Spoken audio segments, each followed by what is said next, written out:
ہمیں یہ پتہ ہے کہ ایک دوسرے کی ٹانگ کیسے کھینچنی ہے، ہمیں یہ پتہ ہے چگلیاں کیسے کرنی ہے، ہمیں یہ پتہ ہے بے ایمانی کیسے کرنی، ہمیں یہ پتہ ہے ٹھگی کیسے. ہمیں تو یہ تک نہیں پتا کہ یہ جو مسجد یہاں بنا رکھی ہے یہ مسجد کیوں بنائی ہے. آپ بتا سکتے ہو کوئی بندہ کیوں بنائی؟ نماز. یہ دونوں نے کہا، تم بھی سب بیچ ہی نہیں ہو، سمجھ گئے نہیں؟ یہ دو ملا جی نے کہا نماز پڑھنے کے لیے. صحیح کہا غلط کہا بھائی جلدی بتاؤ. ارے زور سے بولو بھائی، صحیح کہا نا؟ وہ بولو، ڈر کیوں رہے؟ صحیح کہا کہ نہیں؟ مسجد کس لیے بنائی؟ نماز. یہ مفتی صاحب ہیں جو ہمیں بلا کے لائے. کیا ہے مفتی حسین صاحب آپ کا نام؟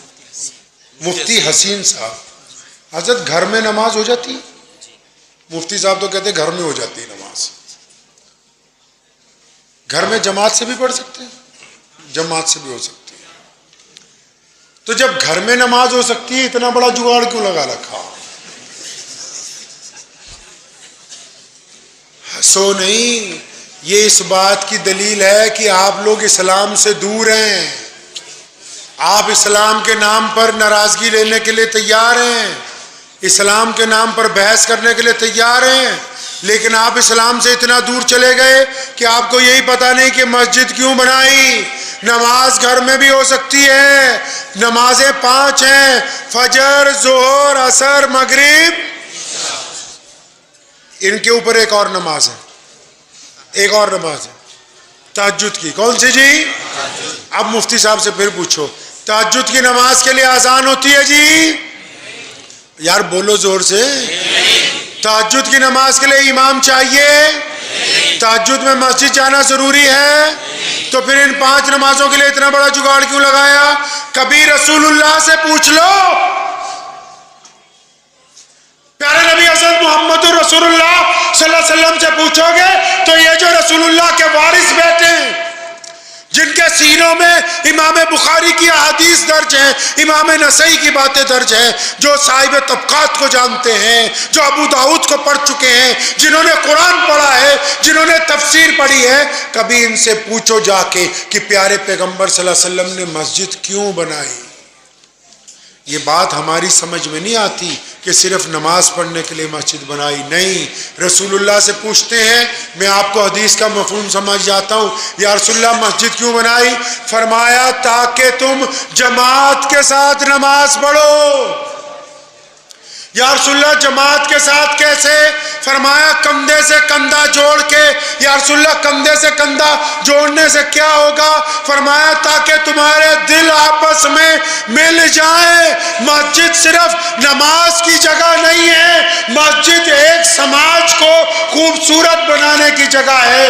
اگر نمازیوں کو یہی نہیں پتا کہ دائیں طرف کون ہے، بائیں طرف کون ہے، اگر عبد الرحمن فجر میں نہیں آیا، ظہر میں نہیں آیا، عصر میں نہیں آیا، مغرب میں نہیں آیا، تو عشاء میں جنید، عشاء میں شفیع، عشاء میں کامل بھائی اس کے گھر پوچھنے ہی نہیں گئے کہ عبد الرحمن کیوں نہیں آیا، تو پھر یہ جماعت ابھی ادا نہیں ہوئی ہے. پھر یہ مسجد ابھی مسجد کے حکم میں نہیں آئی. مسجد اس لیے بنائی ایک خوبصورت سماج کو بنایا جائے گا. جس سماج میں لوگ بھوکے آئیں گے مسجد والے ان کو کھانا کھلائیں گے. جس سماج میں لوگ اپنی تکلیف لے کے آئیں گے مسجد والے ان کی تکلیف سنیں گے. جس سماج میں کوئی ننگا آئے گا مسجد والے اس کو کپڑا لے کے دیں گے. جس سماج میں کوئی دکھ درد والا آئے گا یہ اس کی مدد کریں گے. مسجد اس لیے بنائی کہ یہ مذہب کی اینک لگا کے لوگوں کو نہیں دیکھیں گے، یہ لوگوں کے ساتھ پیار کریں گے، محبت کریں گے. اب تو مسجد میں ایک دوسرے پر لٹ بجا رہے ہیں. اس کا مطلب نماز پڑھنے کی جگہ بنائی، مسجد نہیں بنائی. نماز پڑھتے ہیں نا، کیوں؟ اب آپ سوچو کہ سارے سوال مولوی صاحب آج ہی پوچھ کے جانا ہے. اب بلایا ہی تمہارے مفتی نے پیچھے پڑھا رہا 2 مہینے پورے. نماز پڑھتے ہیں نا بھائی؟ ہاں جی، آپ بتاؤ جی کیوں پڑھتے ہیں؟ تجھے ہی پوچھ رہا. یہ سارے تیرے جیسے ہی ہیں. کیوں پڑھتا ہے بھائی؟ کس نے کہا یہ؟ ہاتھ کھڑا کریے. اور یہ مائک والا بھائی بھی مسلمان ہی ہے. نماز کیوں پڑھتا بھائی؟ اللہ کو راضی کرنے کے لیے. تم بھائی؟ اللہ کا حکم. آپ بتا دو جی. اللہ کا حکم. ہم میاں صاحب؟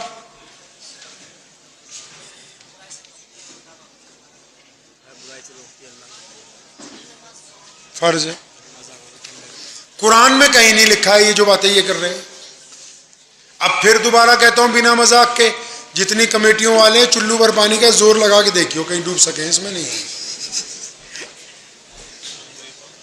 قرآن میں درجنوں جگہ نماز پڑھنے کا حکم آیا، درجنوں جگہ. لیکن نماز پڑھنے کے لیے نہیں کہا، نماز کو قائم کرنے کے لیے کہا. کیا کرنے کے لیے کہا؟ قائم کرنے کے لیے. اور پھر حکم ہوا کہ ہم نے تم پر نماز فرض کر دی ہے. کیوں فرض کر دی؟ وجہ تسمیہ بیان کی. فرمایا نماز اس لیے فرض کر دی تاکہ تم گندی باتیں کرنی چھوڑ دو، اچھی باتیں. ایک چھوٹی سی مشہور آیت آپ سے پڑھواتا ہوں. ارائیت الذی، یاد ہے سب کو؟ ارائیت الذی فذلک الذی ولا یحض فویل لل. اب یہ جو اس میں ذکر ہے کہ ان نمازیوں کے چانٹے مرنے چاہیے، تو جی مفتی صاحب کیا ان کی نماز ان کے منہ پہ مار دو؟ کہ ان کی بلے شاہ نے کہا نا نماز پڑھی تے نیاز نہ کیتی، تیریاں کس کم پڑھیاں نمازاں. اور فرمایا نماز بھی پڑھتا ہے، ماں باپ سے بدتمیزی بھی کرتا ہے، نماز بھی پڑھتا ہے، بیوی کے منہ پہ تھپڑ بھی مارتا ہے، اور نماز بھی پڑھتا ہے، اور اپنے بچوں پہ ظلم بھی کرتا ہے، نماز بھی پڑھتا ہے، غریب کو کھانا نہیں کھلاتا، نماز بھی پڑھتا ہے، راستے میں پڑے ہوئے پتھر کو نہیں ہٹاتا. پھر یہ نماز پڑھتا کیوں ہے؟ کیوں پڑھتا ہے یہ نماز؟ قرآن نے کہا کہ نماز اس لیے تاکہ آپ کو اچھا بنانا ہے، متقی. کیا بنانا ہے جی؟ متقی بنانا ہے. اس لیے نماز فرض کر دی گئی. اب جو بندہ نمازی ہو، جھوٹ بولتا ہو، نمازی ہو، ٹھگی مارتا ہو، نمازی ہو، کسی بیٹی کی طرف زنا کا ارادہ رکھتا ہو، نمازی ہو، اس کی زبان بڑی گندی ہو، تو پھر اس کو کس بیوقوف نے کہا کہ تو نمازی ہے؟ یہ نمازی نہیں ہے، جھوٹ بول رہا ہے. نماز کی وجہ تسمیہ کو سمجھ لیجئے تاکہ یہ پتہ لگ جائے نماز پڑھتے کیوں ہیں؟ اچھا بننے کے لیے. کیا بننے کے لیے جی؟ اور تم اچھا کس کو کہو؟ مجھے یا مفتی صاحب کو؟ پردھان جی کو اچھا کہو. ساری دنیا اگر آپ کو اور مجھے اچھا کہے، سنو میری بات، ساری دنیا اگر آپ کو اور مجھے اچھا کہے، ہم اچھے ہو نہیں سکتے جب تک آپ کی امی اور ابو آپ کو، اور بولو امی اور ابو آپ کو، اور پھر جب تک آپ کی بیگم آپ کو. اب تم کو وہ تو کہنے کی ہی نہیں. نمازی کے لیے ضروری ہے ماں باپ کی اطاعت. میاں بیوی کا اگر دونوں نے نماز قبول کروانی ہے تو دونوں میں صلح. بچوں کے ساتھ صلہ رحمی، دوسروں کے بچوں کے ساتھ بعد میں، پہلے اپنے جو اللہ نے تمہیں دے رکھے ہیں، جن پر ظلم کرتے ہو، جن کو گالیاں دیتے ہو. اور پڑوسی چاہے وہ کوئی غیر مسلم کیوں نہ ہو، رسول اللہ نے فرمایا جو اس کا پڑوسی اس سے خوش نہیں وہ ایمان والا نہیں ہو سکتا ہے.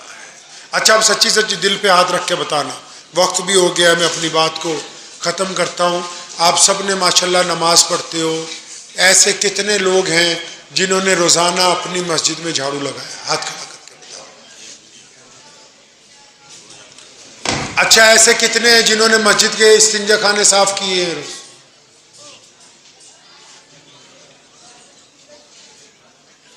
پتہ ہی نہیں. اچھا یہ بتاؤ جوانی میں شادی کے بعد ایسے کتنے ہیں جو روزانہ اپنی ماں کے پیر دباتے ہیں؟ صحیح بتا رہا ہوں، لوگوں کو کوسنا چھوڑ دو، یہ واٹس ایپ کم کھیلا کرو کہ جب جو بھی آیا آگے ڈال دیا بس، او جی اسلام کے خلاف بات آ گئی۔ کبھی کسی مولوی سے پوچھا کہ اسلام کے خلاف کچھ آ جائے تو کیا کرنا ہے؟ ابو جہل نے نعوذ باللہ گندی بات کہی صحابہ کے سامنے، حضور صلی اللہ علیہ وسلم کی شان میں، ابو ہریرہ نے سنی، کبھی بلال نے سنی، کبھی حضرت ابو بکر نے سنی، کبھی سیدنا فاطمہ نے سنی، اٹھا کے کیا کیا؟ اس بات کا کیا کیا؟ جو دشمن سے باتیں سنی رسول اللہ کے خلاف، کیا کیا؟ ان کو دوڑے دوڑے گئے، جا کے رسول اللہ کو نہیں بتائی، اس کو اٹھا کے ڈیلیٹ کے بٹن میں ڈال کے ضائع کر دیا۔ ہم کسی بری چیز کو آگے پھیلانے والے میں سے نہیں ہیں۔ یہ جو ہاتھ میں پکڑ رکھا نا جھوٹ بولنے کی مشین، جو آ رہا ہے آگے بھیج رہے، بھائی 50 آدمیوں کو بھیجو، 21 کو بھیجو، فلاں جگہ یہ ہو گیا۔ اللہ کے بندے پہلے یہ دیکھو کہ اس میں توہین کی بات ہے، بے ادبی کی بات ہے تو اس کو ڈیلیٹ کرنا ہے، اس کی رپورٹ کرنی ہے، بری بات کو ختم کرنا ہے، بس بھیڑ چال بنا رکھی ہے۔ اگر اسلام سے زیادہ محبت ہے تو پھر مسجد سے پیار کیوں نہیں کرتے ہو؟ اگر زیادہ محبت ہے سچ بتاؤ، کیا کبھی کسی غریب کا ہاتھ پکڑ کے لے گئے کہ چل میں تجھے اچھا کھانا کھلا دوں آج؟ تم بڑا کہتے ہو یار ہم تو بڑے ہمدرد ہیں، سچی بتاؤ کیا راستے میں کبھی کار اسکوٹر روک کے سڑک پہ جو پتھر پڑا ہوتا ہے غلطی سے، جو کسی ٹرک سے ٹرالی سے گر جاتا ہے جس سے لوگوں کا ایکسیڈنٹ ہو سکتا ہے، کبھی اس کو اٹھا کے سائڈ پر کیا ہے؟ سچی بتاؤ نوجوانوں، وہ باپ جس کو تم بدتمیزی کے ساتھ بات کرتے ہو، سچی بتاؤ کیا کبھی اپنے ابو کے ساتھ جا کے گلے ملے اس سے؟ کبھی باپ سے جپھی ڈالی ہے؟ کبھی ماں کو کہا ہے، کبھی بیوی کو کہا ہے کہ میں تیرا ہاتھ بٹا دوں؟ کبھی منہ اندھیرے چھپ کے اپنے بستر پر بیٹھ کے 2 رکعت اس لیے پڑھی کہ کسی کو پتہ نہ لگ جائے، میں اور میرا اللہ ہو، اس کے علاوہ کسی کے پاس راز نہ ہو؟ کر کیا رہے ہو یار؟ ایک آٹے کی تھیلی دینی ہے، فوٹو کھنچوانی ہے، ایک کمبل بانٹنا ہے، فوٹو کھنچوانی ہے، تہجد پڑھنی ہے، 20 لوگوں کو بتانا ہے، نماز مسجد میں چٹائی بچھا دی پورے گاؤں کا۔ اللہ کے بندے کر کیا رہے ہو؟ کہاں لے کے جا رہے ہو اسلام کو؟ اسلام نے یہ تو نہیں کہا کہ پوری دنیا مسلمان ہو جائے، لیکن یہ شرط لگائی ہے کہ عبد الرحمن کو دیکھ کے کوئی غیر مسلم یہ نہ کہے کہ مسلمان بدماش ہوتے ہیں، شفیع کو دیکھ کر کوئی غیر مسلم بیٹی یہ نہ کہے کہ مسلمان گندی نگاہ سے دیکھتے ہیں، جنید کو دیکھ کر کوئی غیر مسلم یہ نہ کہے مسلمان ٹھگ ہوتے ہیں۔ رسول اللہ نے پکڑنا ہے، پیارے پیغمبر صلی اللہ علیہ وسلم نے قیامت والے دن ہم سب پوچھنا ہے، کائنات کی سب کی ایک پیشی اللہ کے آگے، مسلمانوں کی 2، پہلے اللہ کے آگے پھر رسول اللہ کے آگے۔ بڑی چھوٹی چھوٹی باتوں میں میرے بھائی لگے ہوئے ہو کہ فلاں یہ نہیں کر رہا، فلاں وہ نہیں کر رہا، ہم کیا کر رہے ہیں یہ بتائیے بس، کیونکہ اکیلے پیدا ہوئے اور اکیلے ہی جانا ہے۔ تو رسول اللہ کی ایک سنت اپنا لیجئے، اپنائیں کہ انشاءاللہ؟ اب تم سوچ رہے ہو کہ بس یہ کوئی تسبیح بتا دے گا پڑھ لیا کرو، نہیں، سنت وہ ہے جو رسول اللہ نے ہمیشہ استعمال کی، اور سنت اتنی پیاری ہے کہ زندگی سدھر جائے گی، لیکن سنت اتنی مشکل ہے کہ ہمیں عادت بڑی گندی پڑی ہوئی ہے۔ سنت وہ یہ ہے کہ پیارے پیغمبر کہیے صلی اللہ علیہ وسلم یہ چاہتے ہیں کہ میری امت کے بندے جب بھی سوچیں اچھا سوچیں۔ رسول اللہ نے فرمایا بدگمانی کفر ہے، صحابہ نے کہا یا رسول اللہ فلاں بندے پہ شک ہے، یہ ہو سکتا ہے اندر سے مسلمان نہ ہوا ہو، ناراض ہو گئے، فرمایا چھاتی پھاڑ کے دیکھیے۔ اچھا سچی بتاؤ ہم کیا کرتے ہیں؟ ہم اگر ہمارا بھائی اٹھ کے جاتا ہے تو دوسرے کو کہتے ہیں یہ بے ایمان ہے، ہم اگر ہمارا دوست اٹھ کے جاتا ہے دوسرے دوست کو کہتے ہیں یہ ٹھگ ہے۔ کوئی سرکاری ادارہ ہو، کوئی مولوی ہو، کوئی بڑا آدمی ہو، ہم لوگوں نے تو مزاج بنا لیا بھائی ایک دوسرے کی برائی کرنے کا، اور اس کو اسلام کا حصہ ہی نہیں سمجھا، یہ رسول اللہ کو پسند نہیں ہے بات۔ یہ جو کام ہم کر رہے ہیں رسول اللہ کو پسند نہیں ہے۔ رسول اللہ صلی اللہ علیہ وسلم چاہتے ہیں کہ میری امت کا بندہ جب سوچے اچھا سوچے، جب گفتگو کرے اچھی کرے۔ فرمایا اگر تم کسی کی حوصلہ افزائی نہیں کر سکتے تو اس کی برائی بھی